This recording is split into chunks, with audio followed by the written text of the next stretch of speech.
Behind me is Aberdeen's toll booth. When it's open these days, it's a museum. But what would it have been like for a woman in the 1830s to be transported from here to a convicts penal colony in Van Diemen's Land on the other side of the world? If you're interested in the people, places and events in Scottish history, then click the subscribe button at the bottom right of the screen. In the meantime, let me tell you their story. You see, also in that building is Aberdeen High Court today, originally built as a bank. Back in the day, the toll booth was a jail in which the ladies of today's story would spend some time before heading to the other side of the world. Before we go any further, I want to say a huge thanks to Leslie Dunbar, whose article in the History Scotland magazine I've relied on for the tale I'm about to tell. She's also one of the co-authors of a book, Bringing Life to Aberdeen, a history of maternity and neonatal services, published by Lewis Press. I'll leave a link in the description, so don't buy it off Amazon, as the writers make pretty much nothing that way. With the help of Leslie's article, I'd like to tell the tale of Isabella Watt and 4 other women who were transported from Aberdeen to what you'll know as Tasmania, but they would have called Van Diemen's Land. How do you get rid of undesirable people in society? Well, in the 17th century, you'd send them for trial and conviction and then transport them to the American colonies as indentured servants. Job done. But that became problematic after these rebellious Americans revolted against the rightful king and the natural order of things. So, after 1776, we needed somewhere else to send undesirables. For a little while, in the most delicious act of irony, some of them were transported to West African forts for trading posts from which slaves were transported to the Americas. If you're not pissing yourself at that, you need to go to a doctor and get your prostate examined. Somebody needs to get their finger out their arse. The man to remove the figurative digits was the British botanist Joseph Banks, who in 1779 suggested to a House of Commons Select Committee that the country's criminal element could be sent to Botany Bay in New South Wales. Between 1778 and 1858, 161,000 convicts from the British Isles were sentenced to be transported beyond the seas to New South Wales and Van Diemen's Land. About 136,000 of them were men, but 25,000 were women. Most of them are forgotten by history, although some appeared in early series of the TV programme Wanted Down Under. I want to talk about 5. They made the short journey from the High Court to the toll booth before a much longer journey, and we're going to focus on one woman called Isabella Watt. She, like 3 of the 5, lived in the Penal here in Aberdeen. I'm going to pause just to let that sink in. 60% of the women in this story who are about to be transported across the world to a convict colony in penal servitude were from the same street. What was the cause of the corruption? The people, the street, or the system? This is the stunning building for Marischal College. At the time our women were convicted, they were just starting the construction of that. It was a time of huge change, socially, economically, and industrially. It seems that many of the people who lived in this street, now Upper Kirkgate, then the Penal, fell through the cracks. My cameraman today, who also happens to be my old school mucker and keen historian Kevin Riley, tells me that the Kirkgate pub here is one of the oldest pubs in Aberdeen. I love the idea that we might be able to slip into a pub that some of our ladies might themselves have drunk in. Isabella Watt was born in Peterhead in 1810. By the time she was sentenced, she was 25 and she had an 8-year-old son. So when she was transported, it wasn't only her that went to Van Diemen's Land, it was him as well. Of course, they weren't alone. You see, in a 2-day period between the 27th and the 29th of April 1835, Isabella and 3 other women, Anne Balfour, Isabel Cruikshank and Margaret Miller, were all sentenced at the Aberdeen High Court of Justiciary to transportation beyond the seas. When they arrived in the toll booth, they joined Elspeth Leslie, who'd already been languishing in that cold, damp jail for a year.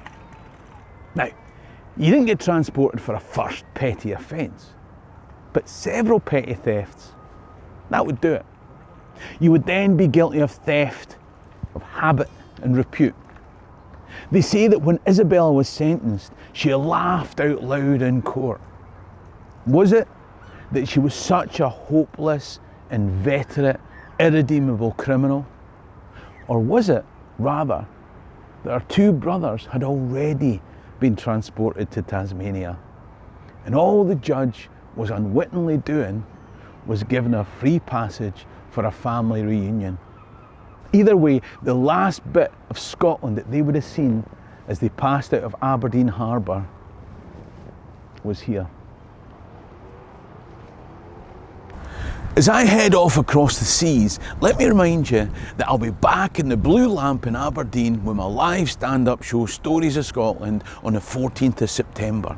You can get tickets for this and my other shows by clicking the tab top right, or click the link in the description below. Now, tickets are limited, so don't hang about. Our women were sent from Aberdeen to Leith, just like 69 other Scottish women from Edinburgh, Glasgow, Dumfries, Ayr, Stirling and Perth.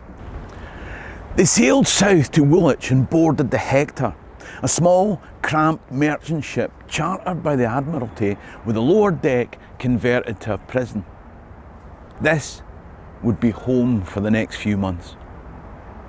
Each woman's physical features and distinguishing marks were recorded, in case of escape.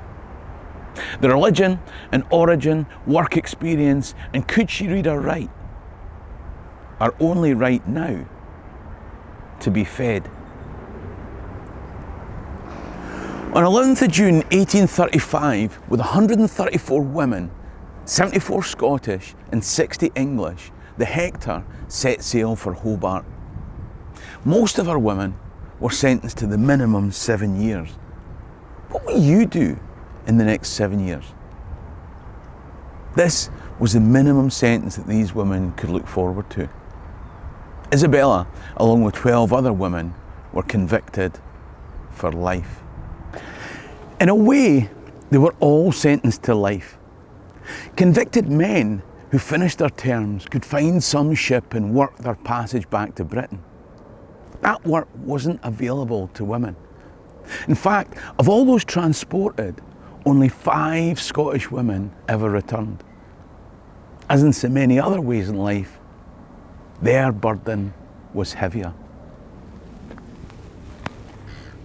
I wonder how heavy it weighed as they left the quayside.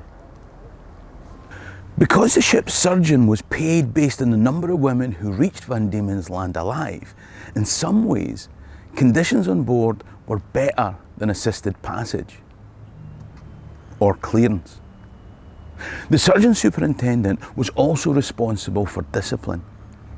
Ill discipline meant wearing a heavy iron collar, making it impossible to lie down to sleep. Worse behaviour meant the black box, put in a wooden crate and lashed to the main deck. Anne Balfour and Isabella Watt travelled with babes in arms, and Isabella with an 8-year-old as well.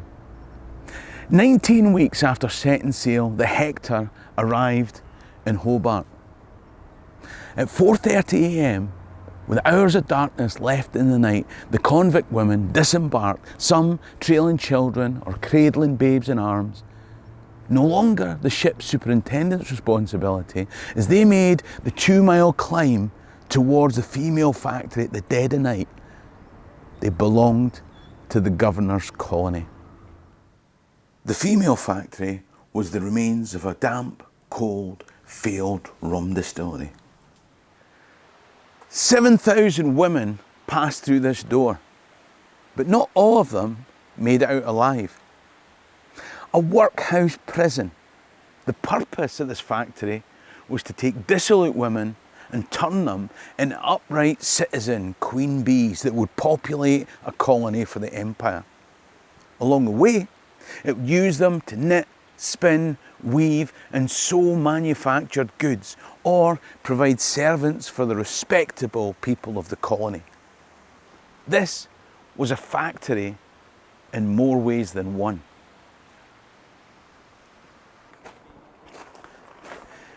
You see, when they arrived, they were put into 3 different categories, each forbidden from communicating with each other. If you'd behaved on the journey and during your sentence, then you'd be in class 1 here. Assessed for skills to be sent out as unpaid domestic and servant workers in Hobart and the surrounding countryside. Now, the fact that some tour guides here refer to this option as heaven tells you how bad things were if you misbehaved. If, in a world where women had little control over their lives and bodies, they fell pregnant, if they talked back to their free settler mistresses or master, dulled the drudgery with alcohol, were found absent without leave, or in fact, in any other way broke the rules, they experienced hell. That was over there.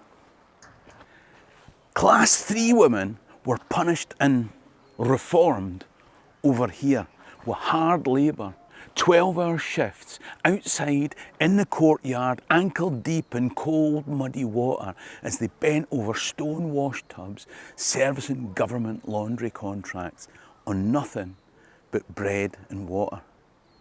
When you weren't doing that, this was your solitary cell. Now, it's only when you come and see the floor plan that you realise the horror of a cell this size. And woe betide you if you broke the class 3 rules. You see, there were deeper depths of hell. In this corner here were cells without windows.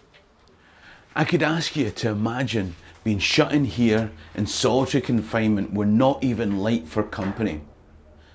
But I won't. Of Our Ladies, Isabella Watt was returned to face 1 month at the wash tubs for disorderly conduct. Margaret Miller faced 2 months for being absent without leave and found consorting with men. Some months passed slower than others. There was an intermediate class 2 where rations were slightly better and labour wasn't quite as hard. But make no mistake, purgatory was no easy option either. Women like Anne Balfour, who arrived with unweaned babies, would be allocated to class 2 in this section of the compound. In truth, we hear nothing of Anne Balfour's baby from the time of arrival. Maybe that's best explained over there. Over here is where we find the nursery. Now, I say nursery, but please don't confuse your idea of a modern nursery with the dirty, overcrowded and inhumane conditions that you found here. I'm told one report said that it was impossible to tell if bedding was clean or dirty because of the density of lice. The lack of mention of Anne's baby might be explained by the fact that 70% of the children who entered this nursery died. Indeed, there's a monument in one of the other compounds with the names of the babies who died here. Transportation was supposed to reduce offending because it would be so dreaded. But if the previous sentence of death by hanging hadn't worked, maybe offending was as much to do with society and circumstances. The female factory was intended to take damned whores and turn them into upright breeders to populate a developing colony. Elspeth Leslie, the 62-year-old rheumatic woman with learning difficulties, transported from outdoor Aberdeenshire elements for theft of a handkerchief, was too old to be a breeder. She was last recorded as a free pauper of debilitated health in July 1841. Margaret Miller, who stole 1 shilling and sixpence when she was drunk, had her sentence extended by 2 years for stealing a petticoat and a silk handkerchief. She died at 47, described as a hospital invalid. Anne Balfour, who stole from a gentleman's pocketbook in Aberdeen, had her sentence extended by 15 months for absconding. But she was declared free of servitude on the 28th of July 1843. The last months of her sentence were spent with her new baby at another nursery. Isabella Watt, police number 283, who had laughed at the judge, was reunited with her already convicted brothers John and James in Hobart. They were joined later by another sister, Hannah, who was also convicted in 1839. In 1846, Isabella married William Jameson, a privilege that had to be granted by a magistrate based on good behaviour. A year later, on the 7th of January 1847, her conditional pardon came through.